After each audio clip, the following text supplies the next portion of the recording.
Nah, kemudian kenapa tiba-tiba varietas geisha ini cukup terkenal? Apakah karena Momo Geisha bergabung menjadi vokalis di grup band geisha sehingga jadi terkenal?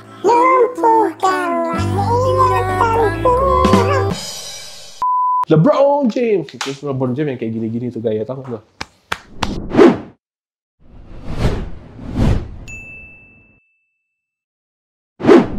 Halo great people, kembali bertemu gue dengan John Christopher di channel Fugol Coffee Roaster. Great people, hari ini gue pengen membahas suatu varietas yang cukup spesial. Kenapa spesial? Karena varietas ini pakai telur dadarnya 2. Pasti great people selalu berpikir, kenapa varietas ini harganya selalu lebih mahal? Kenapa varietas ini selalu dipakai oleh banyak kompetitor kalau lagi kompetisi? Kenapa varietas ini bla bla bla bla bla bla? Ya, mungkin great people bertanya-tanya dalam hati, kenapa hal ini bisa terjadi dan kenapa dunia ini begitu keras? Kita pun tidak mengerti, kita pun tidak tahu. Dan varietas ini, great people udah pasti tahu, namanya adalah geisha. Geisha variety. Jadi, varietas geisha adalah varietas yang bisa dibilang cukup spesial karena geisha sendiri memiliki karakteristik rasa yang cukup kompleks dengan tropical fruit. Biasanya kita bisa dapat geisha yang punya acidity yang kompleks seperti ada malic, ada tartarik, ada citric yang digabungin di dalam satu varietas. Kemudian kita bisa dapat kopi yang sangat-sangat aromatik, sangat-sangat floral. Dulu orang-orang sebut kayak fruit bomb atau misalnya rasa-rasa yang lain. Ya, geisha sangat-sangat spesial. Kenapa varietas geisha cukup terkenal? Dulu mungkin kita hanya tahu geisha ini adalah sebuah film di mana film tersebut menampilkan seorang wanita dengan dandanan make up yang serba putih dan itu adanya di Jepang. Nah, mungkin kita bisa samain kata-kata word dari geisha dan geisha itu memang sedikit mirip, tapi sebenarnya geisha ini bukan terinspirasi dari wanita Jepang tersebut. Geisha atau yang biasa kita kenal dengan geisha adalah varietas yang asal-aslinya dari Ethiopia atau biasa disebut juga dengan Ethiopian landrace. Kenapa? Karena memang ini adalah varietas asli yang memang ditemukan di Ethiopia, tepatnya di daerah atau hutan Gori Geisha. Menarik kan? Ada kata-kata Gori Geisha. Nah, kalau teman-teman cek, bahkan di Google Maps sendiri, kalau teman-teman lihat, ada di Maps itu satu daerah namanya Geisha. Dan memang disitulah dipertemukan pertama kali varietas yang namanya geisha ini. Nah, kemudian kenapa tiba-tiba varietas geisha ini cukup terkenal? Apakah karena Momo Geisha bergabung menjadi vokalis di grup band geisha sehingga jadi terkenal?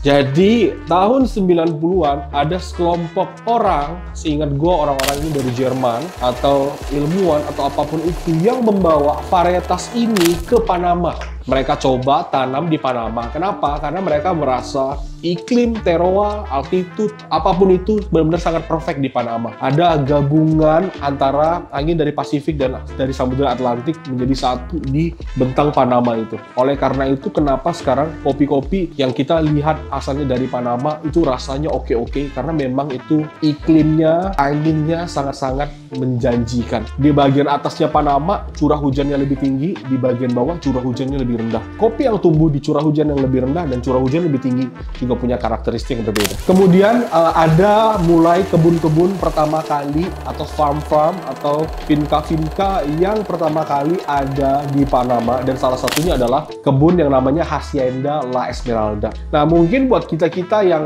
terjun di kopi semenjak tahun 2013, 14, 15, kita hatam banget dengan kata-kata Esmeralda ini. Bukan karena kita sering nontonin telenovela yang namanya Esmeralda itu, tapi karena nama kebunnya ya memang Hacienda La Esmeralda. Dan waktu itu kopi-kopi dari Esmeralda terkenalnya adalah geisha. Gue inget banget zaman dulu orang-orang di Bandung nih pernah minum kopi itu bukan sebutnya geisha lagi. Ini ada kopi nih Esmeralda. Dan pertama kali gue coba geisha dari Esmeralda tuh tahun 2015. Itu pertama kali gue dapet kopi yang ini kopi kok rasanya bisa kayak gini ya, aromatik banget, terus ada ginger. Beda lah dari kopi-kopi lokal yang biasa gue temuin. Itu pertama kali gue cobain Esmeralda. Hacienda La Esmeralda sempat memenangkan kompetisi Green Bean, kompetisi antar kebun itu namanya Best of Panama tahun 2004. Di waktu itulah Hacienda La Esmeralda menjadi sangat terkenal di dunia sampai sekarang. Bahkan di kompetisi pun orang masih pakai kopi dari Esmeralda. Nah, kebetulan kemarin gue pas di Busan ketemu dengan Sarah Peterson. Sarah Peterson ini sekarang owner dan representatif dari Hacienda La Esmeralda. Sekarang udah mulai aktif lagi Esmeralda di dunia kompetisi. Mereka mulai naik lagi permukaan. Mungkin sempat dalam beberapa tahun terakhir nggak kedengaran, tapi ya mereka udah mulai mencoba bermain dengan teknologi fermentasi yang lebih baik. Dan sekarang akhirnya kopinya mulai lagi muncul di permukaan dan dipakai di dalam kompetisi. Ada beberapa alasan kenapa kopi geisha cukup mahal harganya. Yang pertama, nanam geisha ini susah. Nanam geisha susah dan yieldnya kecil. Kalau kita compare dengan varietas-varietas lokal seperti Sigara Rutang, atau Kartika, atau Linies, atau Ateng, atau apapun itu, atau bahkan dengan varietas lainnya seperti Katura, atau mungkin Tipika, geisha ini cukup rendah yieldnya. Jadi nggak banyak produktivitas dari pohon geisha. Karena biasanya geisha ini ditanam di ketinggian yang cukup tinggi, minimal 1.500 meter di atas permukaan laut, dan medan tempat geisha ini dihasilkan itu benar-benar konturnya benar-benar bukit-bukit banget. Susah, makanya biaya operasionalnya tinggi, makanya harganya lebih mahal. Nah, kemudian harga sebanding dengan rasanya. Rasanya enak, kompleks, kemudian manis, floral, aromatik, you name it lah, semuanya ada. Makanya geisha ini rata-rata harganya pasti mahal. Yang paling sering kita temui adalah setiap kompetisi, biar barista, biar kata brewers, biar kata good spirit, biar kata ibrik, ataupun apapun itulah kompetisinya, pasti selalu ada kopi geisha. Jadi geisha ini udah sangat-sangat terkenal, prestis, dan sangat-sangat spesial dibandingkan varietas lainnya yang ada di dunia sekarang. Mungkin sekarang udah ada varietas-varietas yang mulai mengejar ketertinggalan secara genetik dan secara rasa dari kopi ini. Mulai orang-orang yang seperti menghilangkan geisha dan Katura, jadinya kayak CGLE 17, atau misalnya Sudan Rume, atau misalnya ada Sidra. Mereka coba gimana caranya mengembangkan varietas ini biar tidak kalah dengan geisha, tapi tetap aja geisha always stay on top. Ya, khas lainnya dari geisha ini adalah aromatik, floral, rasanya kompleks, manis, fruity, udah cakep lah. Gua udah jelaskan banyak hal tentang geisha. Mungkin Great People sendiri udah sering minum geisha, tapi gua pengen ngasih resep khusus dari Fugol Coffee Roaster. Kenapa? Karena kita juga jual geisha-geishaan. Kalau Great People cek Tokopedia dan Shopee kita sekarang, ada berbagai jenis geisha yang kita jual sekarang di Fugol. Nah, Fugol punya edisi namanya Gold, Greatest of All Time.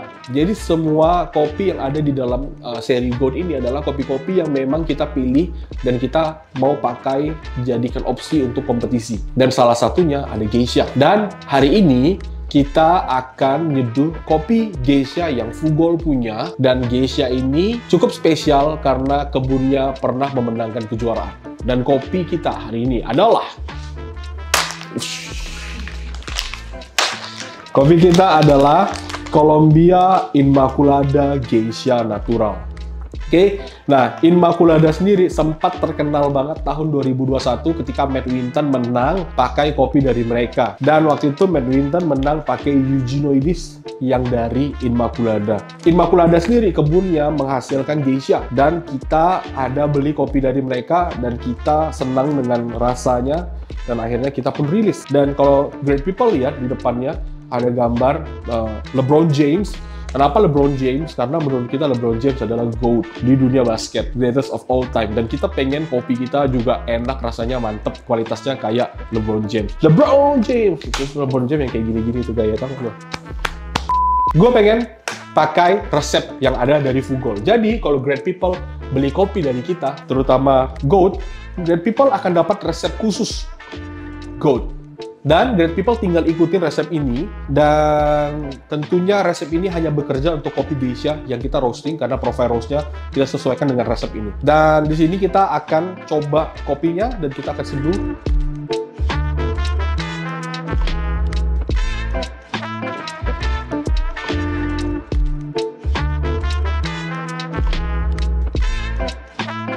Oke, Great People, gue udah siapin kopinya, dan kopi kita ini asalnya dari Kolombia. kebetulan bukan yang dari Panama. Kemudian prosesnya natural, ketinggiannya 1.900 meter di atas permukaan laut. Ini salah satu kenapa geisha mahal, karena kebunnya tinggi. Bayangkan 1.900 meter di atas permukaan laut itu setinggi tangkuban perahu. Jadi benar-benar tinggi banget, awan itu udah nempel-nempel lah di situ. Nemplok-nemplok di atas gunung 1.900 meter. Profil rasa yang kita dapetin dari kopi ini seperti orange blossom, mandarin orange, dan floral. Jadi benar-benar citric banget dan kemudian aromatik. Dan kemudian gua akan seduh pakai resep dari Gold Edition dan kita akan ikutin dan kita akan lihat apa rasanya. Jadi buat great people di rumah tinggal ikutin resep ini. Kalau great people punya geisha dan nggak punya resepnya, atau mungkin beli geisha dari teman-teman yang lainnya, roastery lain, cuma nggak ada panduannya, great people bisa ikutin ini di rumah. Jadi kopi yang akan kita pakai hari ini sebanyak 15 gram dan suhu air 92 derajat Celcius. Total air yang akan digunakan adalah 230 gram. Jadi 15 gram kopi, total air 230 gram. Dan gua akan membagi ke dalam 3 interval. Jadi gampang banget. Oke, 15 gram, 230, 3 interval. Nah, great people ikutin interval. Jadi yang pertama, blooming sebanyak 40 gram. Bloomingnya 40 gram selama 40 detik. Jadi ini 40 gram gua akan diamkan selama 40 detik. Baunya cakep guys. Ini tidak mendiskreditkan kopi lokal kita ya. Cuma memang kualitas geisha memang ya, di atas kopi lokal kita. Nah, kemudian interval kedua, gue akan tuangkan air sebanyak 120 gram. Berarti total airnya sampai 160 guys. Jadi 40 gram sampai 160. Interval pertama 40 gram, 40 detik. Interval kedua 120 gram, berarti total airnya jadi 160 gram. Sampai 1 menit 40 detik. Jadi yang pertama 40 detik, yang kedua 1 menit intervalnya. Nah, interval yang terakhir, gue akan tuangkan air sebanyak 70 gram.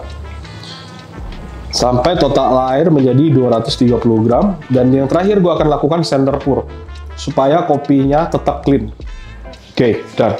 Jadi gampang banget ya great people ya. Great people bisa pakai grind size medium to fine. Kenapa? Kita tidak sarankan ini terlalu kasar karena kita pengen dapetin floral notes dan aromatik dari kopi ini. Dan untuk mengekstrak volatile compound dari geisha ini kita butuh grind size yang lebih halus. Jadi medium to fine oke. Coarse jangan. Kecuali kopinya gelap banget. Geisha yang great people beli gelap banget, bisa pakai yang lebih kasar. Tapi selama medium, light medium atau medium roast, great people masih bisa pakai medium to fine grind size. Oke, sekarang udah selesai. Kalau dari aromanya, udah jelas mandarin orange dan orange blossom. Orange blossom tuh kayak teman-teman pernah lihat pohon jeruk. Nah, teman-teman pergi ke pohon jeruk, teman-teman petik daun jeruk dan teman-teman patahin dan teman-teman cium. Nah, itu bau orange blossom seperti itu. Atau teman-teman coba beli jeruk, terus kulit jeruknya teman-teman kupas dan teman-teman sedikit peras dan teman-teman cium. Nah, baunya tuh kira-kira seperti itu.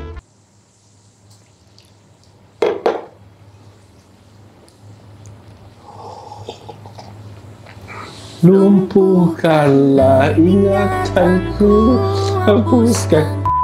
Inilah geisha. Kadang ada nggak, Bang, geisha yang biasa aja? Ada. Ada nggak geisha yang enak banget? Ada juga. Jadi sebenarnya nggak semua geisha enak, tapi overall rata-rata geisha kualitas standarnya oke lah. Kenapa bisa seperti itu? Karena memang secara genetik mereka udah unggul. Ini ibarat kayak kita pergi ke sekolah, yang satu dianterin pakai Fortuner, gue coba naik angkot, ya dia udah bibit unggul dulu, udah pakai Fortuner gitu, jadi udah banyak kelebihannya lah. Kira-kira geisha begitulah. Jadi apakah geisha selalu lebih better daripada varietas lokal kita? Dulu iya, sekarang belum tentu. Sekarang varietas-varietas lokal kita dengan teknik fermentasi yang sudah lebih baik, sudah bisa mulai mengimbangi geisha-geisha normal pada umumnya. Gua akui. Tapi apakah kopi kita bisa menang di kompetisi lawan geisha-geisha? Belum tentu. Karena ada geisha-geisha yang lebih wah lagi kualitasnya dan rasanya lebih enak lagi. Oke, great people. Jadi acidity-nya bright, sweetness-nya oke, tropical fruit, kemudian body-nya juga medium. dan kemudian aromatik, floral, enak lah. Jadi Great People yang penasaran dengan kopi geisha, tentunya Great People tahu kemana Great People harus mencari. Cek Tokopedia dan Shopee kita sekarang, ada geisha Colombia Immaculada. Dan Great People jangan lupa, di dalam Tokopedia kita dan Shopee kita juga ada geisha-geisha yang lainnya. Dan kalau Great People mencari, ketik geisha, Great People akan kaget berapa banyak geisha yang kita punya. Great People, sekian video kita hari ini. Sampai bertemu di video selanjutnya. Jangan lupa like, subscribe, dan komen. Share video ini kalau Great People merasa video ini bermanfaat dan bisa dibagikan untuk teman-teman yang lainnya. Oke, thank you, bye-bye.